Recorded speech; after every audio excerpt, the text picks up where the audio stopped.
The Gita, Part 3, delivered in San Francisco, May 29, 1900.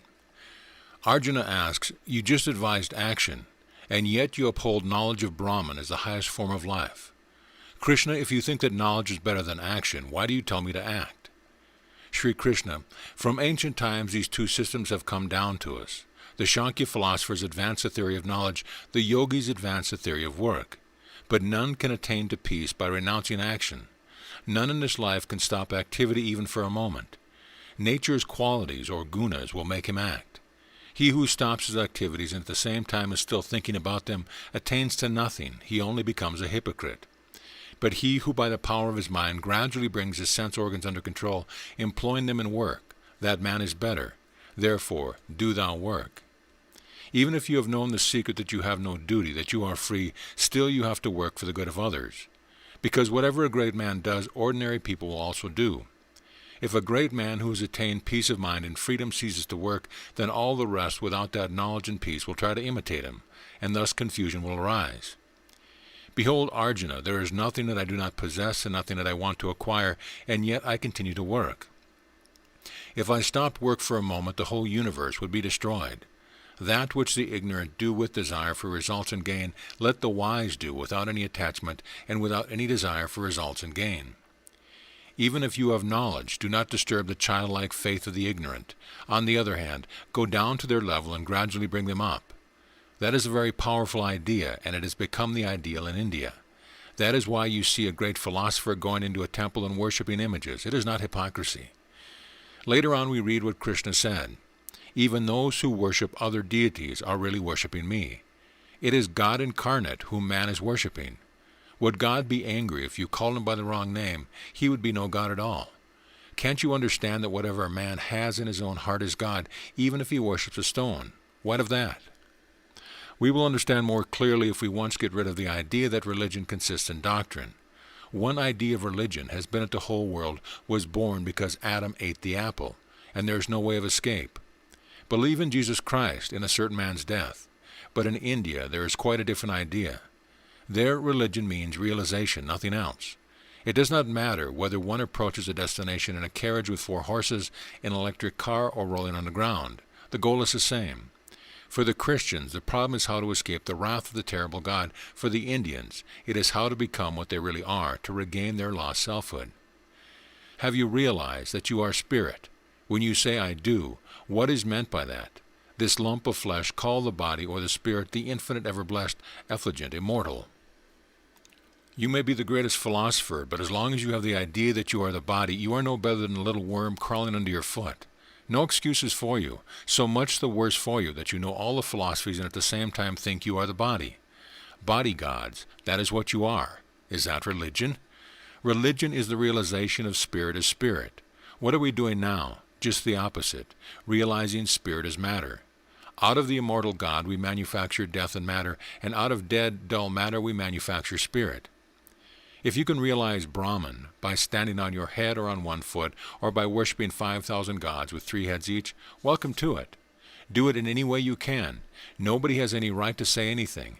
Therefore Krishna says, if your method is better and higher, you have no business to say that another man's method is bad, however wicked you may think it. Again, we must consider religion is a matter of growth, not a mass of foolish words. 2,000 years ago, a man saw God. Moses saw God in a burning bush. Does what Moses did when he saw God save you? No, man seeing God can help you the least bit, except that it may excite you and urge you to do more of the same thing. That is the whole value of the ancients' examples, nothing more. Just signposts on the way. No man's eating can satisfy another man. No man seeing God can save another man. You have to see God yourself. All these people fighting about what God's nature is, whether he has 3 heads in one body or 5 heads in 6 bodies. Have you seen God? No, and they do not believe that they can ever see him. What fools we mortals be, sure lunatics. In India it has come down as a tradition that if there is a God, he must be your God and my God. To whom does the son belong? You say Uncle Sam is everybody's uncle. If there is a God, you ought to be able to see him. If not, let him go. Each one thinks his method is best. Very good.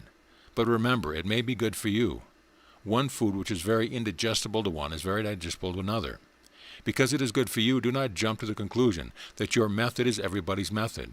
that Jack's coat fits John and Mary. All the uneducated, uncultured, unthinking men and women have been put into that sort of straitjacket. Think for yourself. Become atheists. Become materialists. That would be better. Exercise the mind. What right have you to say that this man's method is wrong? It may be wrong for you. That is to say, if you undertake the method, you will be degraded. But that does not mean that he will be degraded. Therefore, says Krishna, if you have knowledge and see a man weak, do not condemn him. Go to his level and help him if you can. He must grow. I can put 5 bucketfuls of knowledge into his head in 5 hours, but what good will it do? He will be a little worse than before. Whence comes all this bondage of action? Because we chain the soul with action. According to our Indian system, there are 2 existences, nature on the one side and the self, the Atman, on the other. By the word nature is meant not only this external world, but also our bodies, the mind, the will, even down to what says I. Beyond all that is infinite life and light of the soul, the self, the Atman. According to this philosophy, the self is entirely separate from nature, always was and always will be. There never was a time when the spirit could be identified even with the mind. It is self-evident that the food that you eat is manufacturing the mind all the time. It is matter. The self is above any connection with food. Whether you eat or not does not matter. Whether you think or not does not matter. It is infinite light. Its light is the same always. If you put a blue or green glass before a light, what is it to do with the light? Its color is unchangeable. It is the mind which changes and gives the different colors. The moment the spirit leaves the body, the whole thing goes to pieces. The reality in nature is spirit. Reality itself, the light of the spirit, moves and speaks and does everything through our bodies, minds, etc. It is the energy and soul and life of the spirit that is being worked upon in different ways by matter. The spirit is the cause of all our thoughts and body action and everything. But it is untouched by nature of good or evil, pleasure or pain, heat or cold, and all the dualism of nature, although it lends its light to everything. Therefore, Arjuna, all these actions are in nature. Nature is working out her own laws in our bodies and minds. We identify ourselves with nature and say, I am doing this. This way delusion seizes us. We always act under some compulsion. When hunger compels me, I eat, and suffering is still worse, slavery. That real I is eternally free. What can compel it to do anything? The sufferer is in nature. It is only when we identify ourselves with the body that we say, I am suffering, I am Mr. So-and-so, all this nonsense. But he who has known the truth holds himself aloof. Whatever his body does, whatever his mind does, he does not care. But mind you, the vast majority of mankind are under this delusion, and whenever they do any good, they feel that they are the doers. They are not able to understand the higher philosophy. Do not disturb their faith. They are shunning evil and doing good. Great idea, let them have it. They are workers for good. By degrees they will think that there is a greater glory than that of doing good. They will only witness, and things are done. Gradually they will understand. When you have shunned all evil and done all good, then you will begin to realize that they are beyond all nature. They are not the doers, they stand apart. They are the witness, they simply stand and look. Nature is begetting all the universe, they turn their backs. In the beginning, O beloved, there only existed that existence. Nothing else existed, and that brooding, everything else was created. Even those who know the path act impelled by their own nature. Everyone acts according to his nature. He cannot transcend it. The atom cannot disobey the law.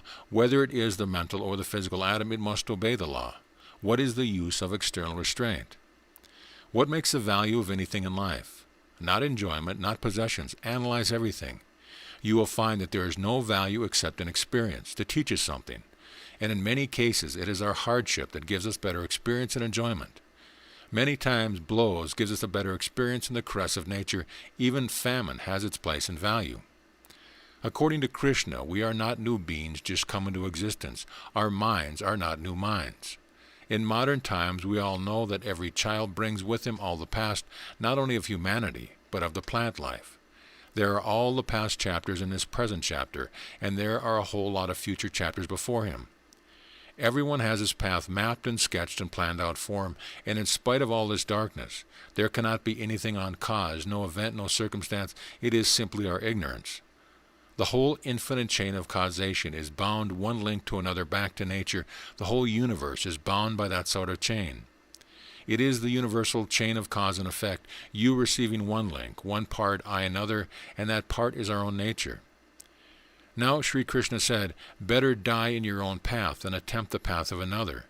This is my path, and I am down here, and you are way up there, and I am always tempted to give up my path, thinking I will go there and be with you. And if I go up, I am neither there nor here." We must not lose sight of this doctrine. It is all a matter of growth. Wait and grow, and you attain everything. Otherwise there will be great spiritual danger. Here is the fundamental secret of teaching religion. What do you mean by saving people and all believing in the same doctrine? It cannot be. There are the general ideas that can be taught to mankind. The true teacher will be able to find out for you what your own nature is. Maybe you do not know it.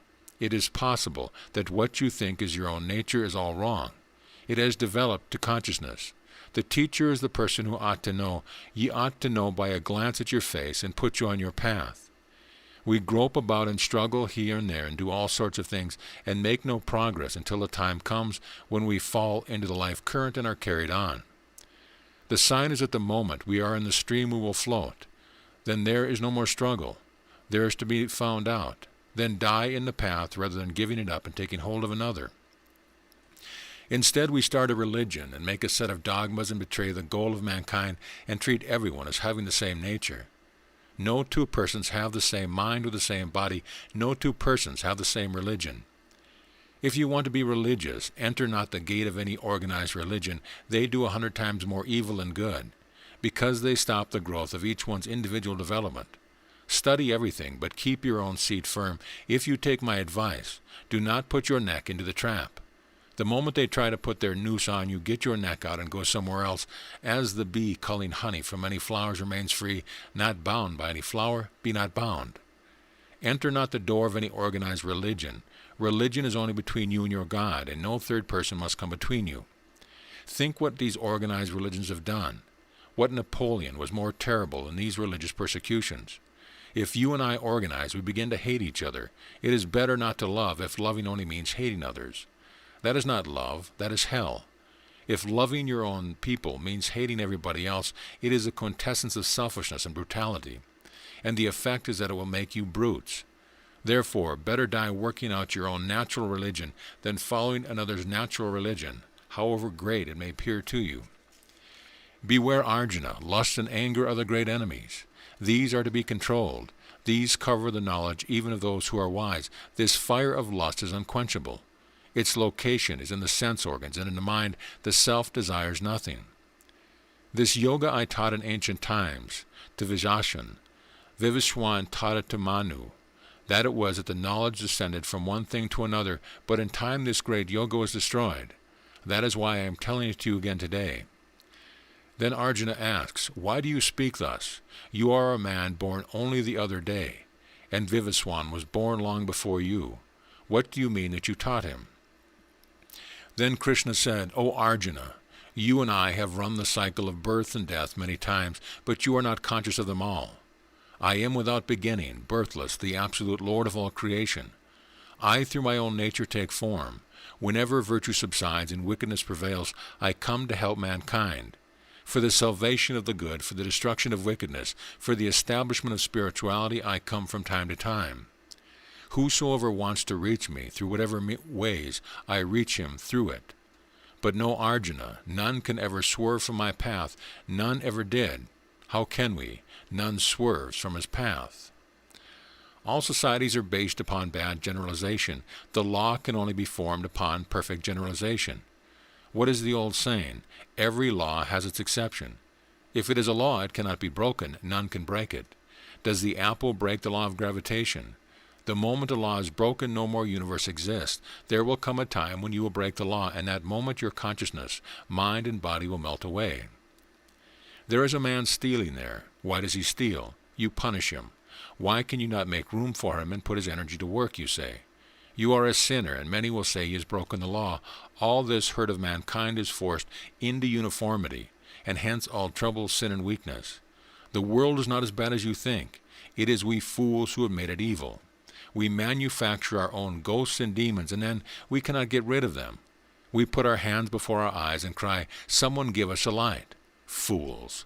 Take your hands from your eyes. That is all there is to it. We call upon the gods to save us, and nobody blames himself. That is the pity of it. Why is there so much evil in society? What is it they say? Flesh and the devil and the woman. Why make these things up? Nobody asks you to make them up. None, O Arjuna, can swerve from my path. We are fools, and our paths are foolish. We have to go through all this maya. God made the heaven, and man made the hell for himself. No action can touch me. I have no desire for the results of action. Whosoever knows me thus knows the secret, and is not bound by action. The ancient sages, knowing the secret, could safely engage in action. Do thou work in the same fashion. He who sees in the midst of intense activity, intense calm, and in the midst of intense peace, is intensely active, is wise indeed. This is the question. With every sense and every organ active, have you that tremendous peace, so that nothing can disturb you? Standing on Market Street, waiting for the car with all the rush going on around you, are you in meditation, calm and peaceful? In the cave, are you intensely active, there with all quiet about you? If you are a yogi, otherwise not. The seers, call him wise, whose every attempt is free, without any desire for gain, without any selfishness. Truth can never come to us as long as we are selfish. We color everything with our own selves. Things come to us as they are. Not that they are hidden, not at all. We hide them. We have the brush. A thing comes, and we do not like it, and we brush a little and then look at it. We do not want to know. We paint everything with ourselves. In all action, the motive power is selfishness. Everything is hidden by ourselves. We are like the caterpillar which takes the thread out of his own body, and of that makes a cocoon, and behold, he is caught. By his own work he imprisons himself. That is what we are doing. The moment I say me, the thread makes a turn. I and mine, another turn, and so it goes. We cannot remain without action for a moment. Act, but just as when your neighbor asks you, come and help me, have you exactly the same idea when you are helping yourself? No more. Your body is of no more value than that of John. Do not do anything more for your body than you do for John. That is religion. He whose efforts are bereft of all desires and selfishness has burnt all this bondage of action with the fire of knowledge. He is wise. Reading books cannot do that. The ass can be burned with all the whole library. That does not make him learn it at all. What is the use of reading many books? Giving up all attachments to work, always satisfied, not hoping for gain, the wise man acts and is beyond action. Naked I came out of my mother's womb, and naked I return. Helpless I come, and helpless I go. Helpless I am now, and we do not know the goal. It is terrible for us to think about it. We get such odd ideas. We go to a medium and see if ghosts can help us. Think of the weakness. Ghosts, devils, gods, anyone, come on. And all the priests, all the charlatans. That is just the time they get hold of us, the moment we are weak. Then they bring in all the gods. I see in my country a man becomes strong, educated, becomes a philosopher, and he says, all this praying and bathing is nonsense. The man's father dies and his mother dies. That is the most terrible shock a Hindu can have. You will find him bathing in every dirty pool, going into the temple, licking the dust, help anyone, but we are helpless. There is no help for anyone. That is the truth. There have been more gods than human beings, and yet no help. We die like dogs, no help. Everywhere, beastliness, famine, disease, misery, evil. And all are crying for help, but no help.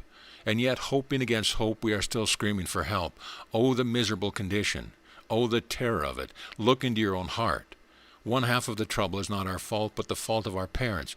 Born with this weakness, more and more of it was to put in our heads. Step by step, we go beyond it. It is a tremendous error to feel helpless.